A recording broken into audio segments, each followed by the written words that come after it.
Before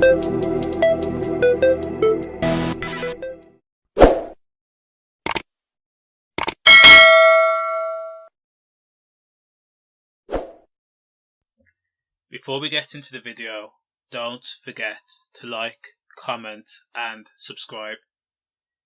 Now, we all want to paint UK drill rappers as demons who are on demon time 24 hours a day. On social media, they are known to be killers, drug dealers, trappers and whatnot.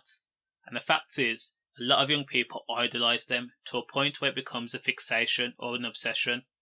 But you just have to remember that certain people in the music scene are characters.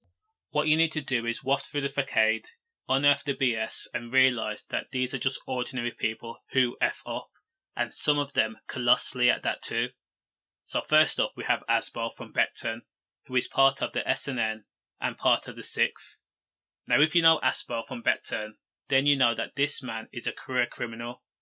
Now there's nothing wrong with being a criminal, sometimes crime pays, but there's some crimes you just cannot condone no matter the circumstances. Now from a young age, Asbo, whose real name is Ibraheem Giwa of Wolseley Upton Park, was sentenced to 5 years in prison for a campaign of sexual assault on an 11-year-old girl. Again, at 15 years old, Asbo was sentenced to 5 years in prison for a sustained attack on a child under the age of 13 years old. Now, this was a campaign that lasted way over a year, and it was not a single count.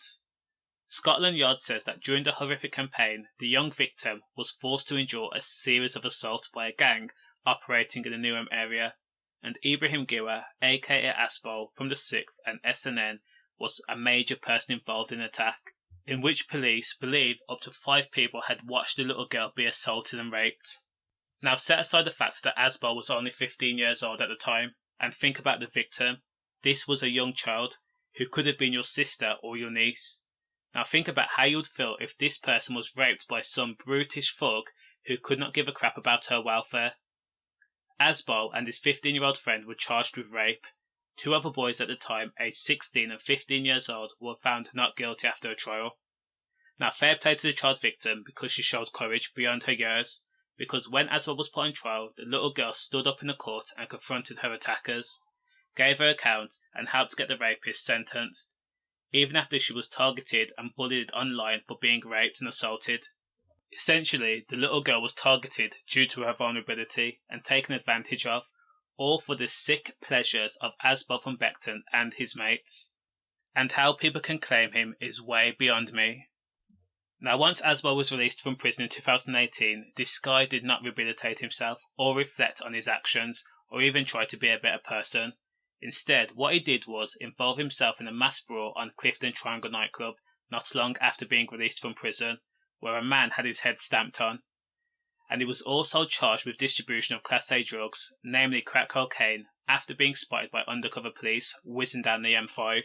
During an internal search, Asbo was found to have over a dozen wraps of crack cocaine plugged up his rectum. He did not learn his lesson. He went straight back to crime. Now this is exactly why you take people with a pinch of salt, and that doesn't just go for Asbo, that goes throughout life. People can promote one side of themselves, but you have to remember everybody has secrets. Everyone is different behind closed doors. So as of December 2020, Asbo did try to make a comeback in the music scene with his song Scores, but it hasn't really taken off, and unfortunately, that's just karma. Stay safe.